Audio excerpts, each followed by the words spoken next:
Hola, hola, qué bueno estar con ustedes una vez más en nuestro acostumbrado devocional. Un devocional para crecer en la palabra del Señor, un devocional para aprender de ella. Precisamente estamos en uno de los elementos más importantes de la cristiandad, como tiene que ser el tema de Jesús como el pan de vida. Ya hemos prácticamente terminado este discurso que el Señor pronunció en Cafarnaún, en la sinagoga de Cafarnaún. Y bueno, mire lo que tenemos para hoy en Juan capítulo 6, versículos del 59 al finalizar el capítulo 6, porque hoy terminamos esta sección del Evangelio de Juan. Vamos a leerlo. Jesús enseñó estas cosas en la sinagoga en Cafarnaún. Al oír estas enseñanzas, muchos de los que le seguían a Jesús dijeron: esto que dice es muy difícil de aceptar. ¿Quién puede hacerle caso? Jesús, dándose cuenta de lo que estaban murmurando, les preguntó: ¿eso les ofende? ¿Qué pasaría entonces si vieran al Hijo del Hombre subir a donde antes estaba? El Espíritu es el que da vida, lo carnal no sirve para nada. Y las cosas que yo les he dicho son espíritu y vida, pero todavía hay algunos de ustedes que no creen. Es que Jesús sabía desde el principio quiénes eran los que no creían y quién era el que lo iba a traicionar. Y añadió: por esto les he dicho que nadie puede venir a mí si el Padre no se lo concede. Desde entonces muchos de los que habían seguido a Jesús lo dejaron y ya no andaban con él. Jesús les preguntó a los 12 discípulos: ¿también ustedes quieren irse? Simón Pedro le contestó: Señor, ¿a quién podemos ir? Tus palabras son palabras de vida eterna. Nosotros ya hemos creído y sabemos que tú eres el Santo de Dios. Jesús les contestó: ¿No los he escogido yo a ustedes 12? Sin embargo, uno de ustedes es un diablo. Al decir esto, Jesús hablaba de Judas, hijo de Simón Iscariote, porque Judas iba a traicionarlo, aunque era uno de los 12 discípulos. Bueno, qué final tan interesante el que nos presenta Juan con este discurso de Jesús, el discurso del pan de vida. Mire cómo ha venido hilándolo desde la multiplicación de los panes, luego esa travesía por el mar, que Jesús caminó sobre el mar, y luego llegar hasta esta sinagoga y empezar a discutir o mejor a enseñarles todo este tema, porque ellos lo habían buscado a Jesús, incluso se habían venido desde el otro lugar hasta llegar a Cafarnaún con el propósito de seguir alimentándose. Cuando el Señor los confrontó de que la vida era más que el pan material, más que sostenerse diariamente, sino que había un pan espiritual mucho más grande, ellos inmediatamente reaccionaron y le dijeron: bueno, pues usted nos dio pan un día y ya quiere que creamos que usted es el enviado de Dios, como nuestro antepasado Moisés le dio a nuestros padres en el desierto 40 años de maná.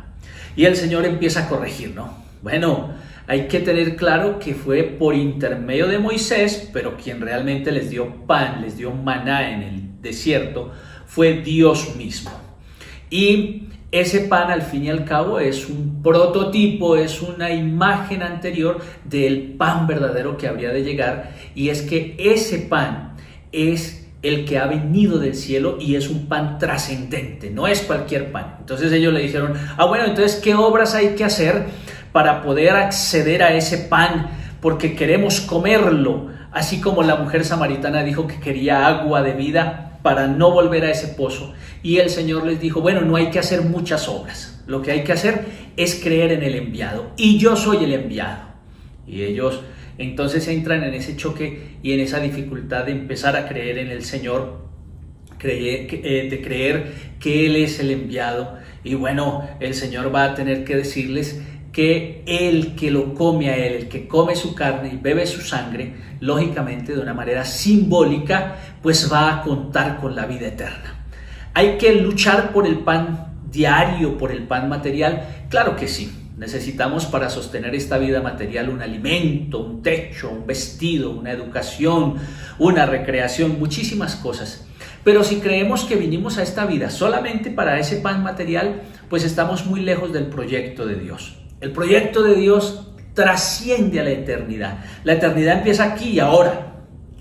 ¿Y cómo podemos trascender? Pues el Señor nos dice que comiéndolo a Él, comiendo sus palabras, comiendo sus enseñanzas, aceptando su sacrificio en la cruz del Calvario por nosotros, viviendo para Él, y al alimentarnos de ese pan trascendente que se llama Jesús de Nazaret, pues vamos a tener vida eterna.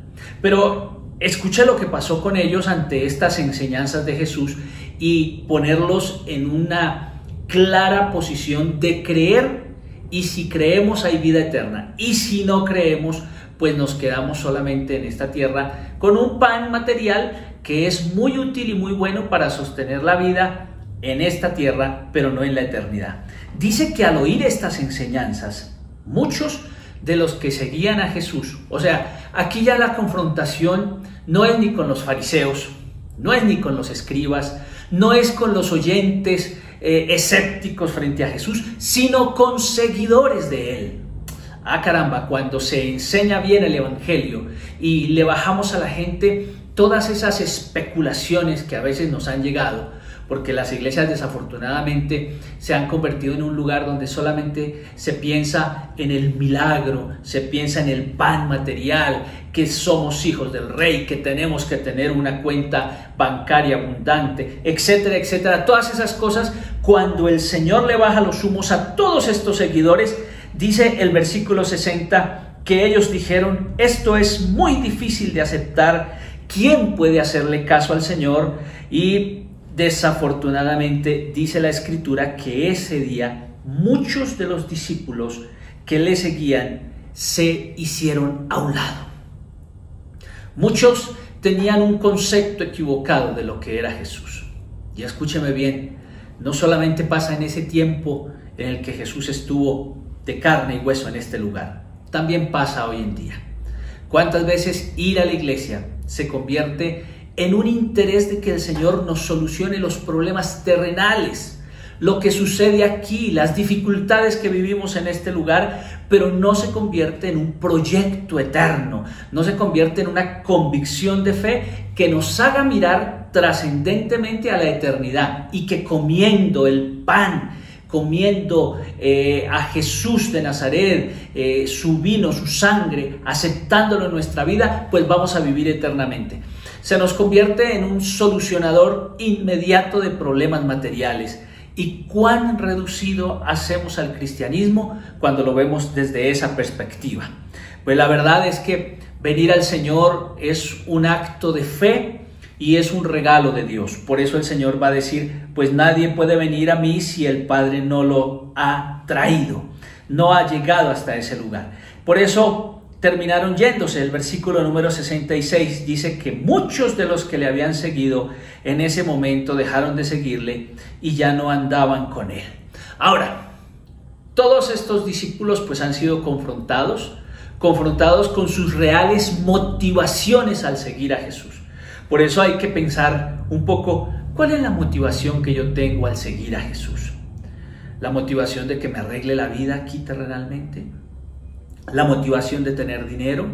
¿De que me cuide y de que me proteja y de que nada me pase y de que yo vaya hacia adelante? Un día, cuando Job estaba pasando por pruebas, Satanás le habló a Dios y le dijo: pues claro, ¿cómo no te va a obedecer si todo lo que tiene Él lo tienes preservado, cuidado, protegido, nadie lo puede tocar? Pues así, ¿quién no te sigue?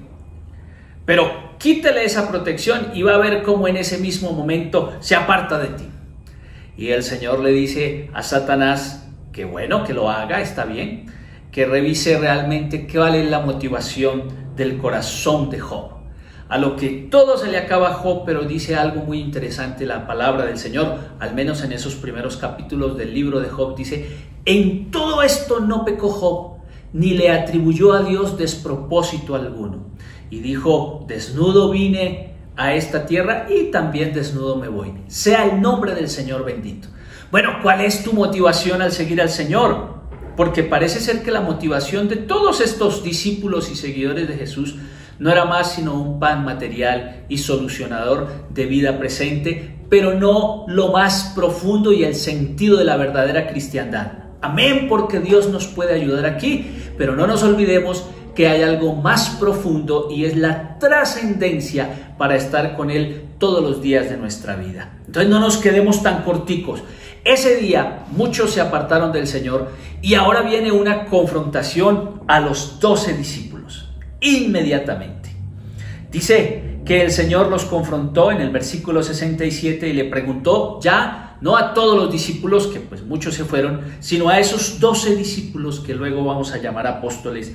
Y Él les va a decir en el versículo número 67, ¿también ustedes quieren irse?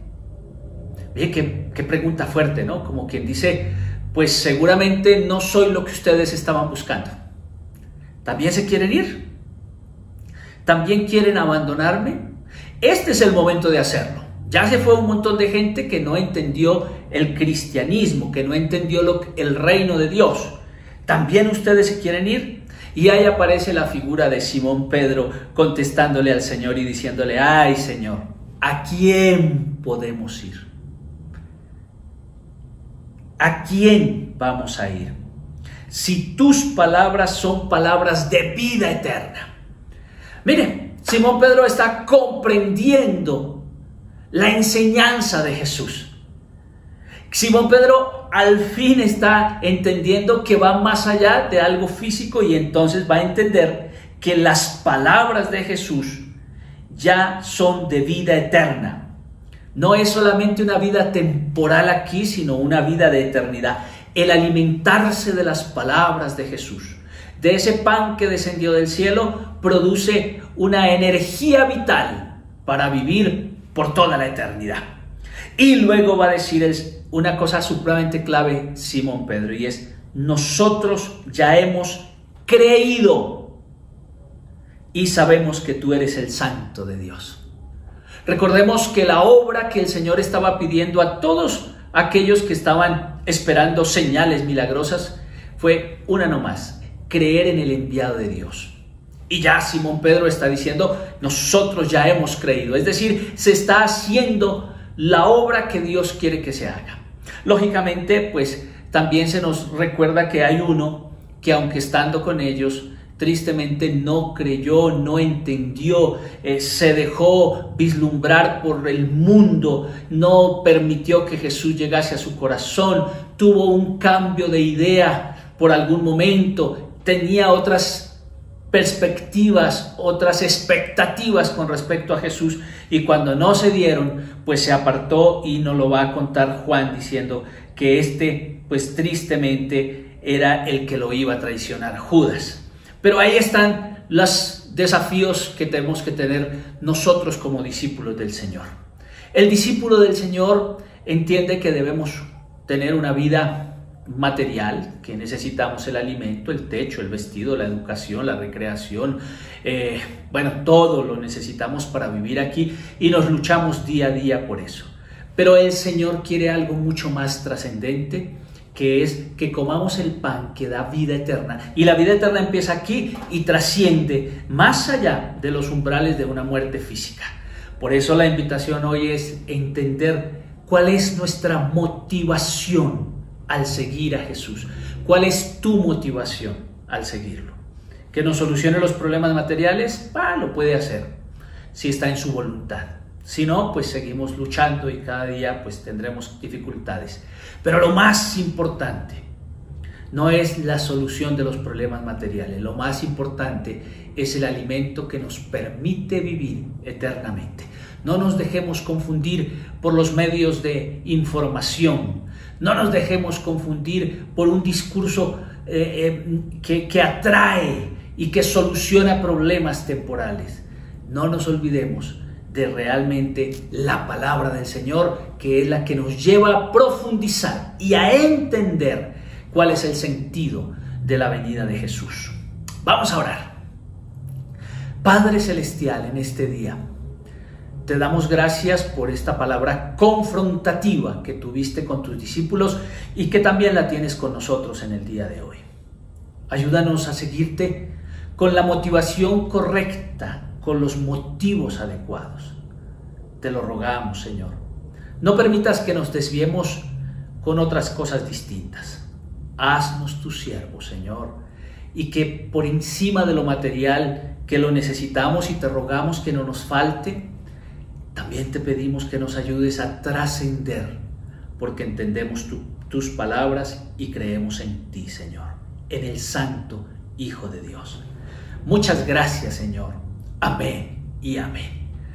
Bueno, es un gusto estar con ustedes. Dios me los bendiga. Me alegra muchísimo poder tener este momento tan especial. No nos olvidemos que el fin de semana tenemos nuestra reunión aquí virtual a las 8 de la mañana, pero también presencial a las 9 de la mañana, a las 11 de la mañana, a las 8 de la mañana, 8 de la mañana, a las 9:30 de la mañana y a las 11. 3 reuniones, 8, 9:30 y 11. Los esperamos en nuestra sede de la Comunidad Cristiana de Crecimiento Integral. Y si estás distante o aún estás en la virtualidad, no te olvides que este medio nos va a bendecir y nos va a ayudar. Además, tenemos ya preparado para la primera semana de agosto una actividad muy especial de lunes a viernes, todos los días a las 8 de la noche, por este canal y también por Facebook. La idea va a ser trabajar temas con respecto al manejo del duelo. Sabemos que hemos tenido muchísimas dificultades a través de esta pandemia y otros duelos muy complicados de manejar, pero el Señor también nos ayuda a vivir esos momentos en los que necesitamos su amor y misericordia para superarlos. No nos olvidemos, estemos atentos, imitemos personas que están pasando por una situación y vamos a ser respuesta en medio de estas dificultades. Dios me les bendiga, Dios me les guarde y no se olviden de algo. Nada ni nadie nos puede separar del amor de Dios, que es en Cristo Jesús, Señor nuestro. Chao, chao, mil bendiciones.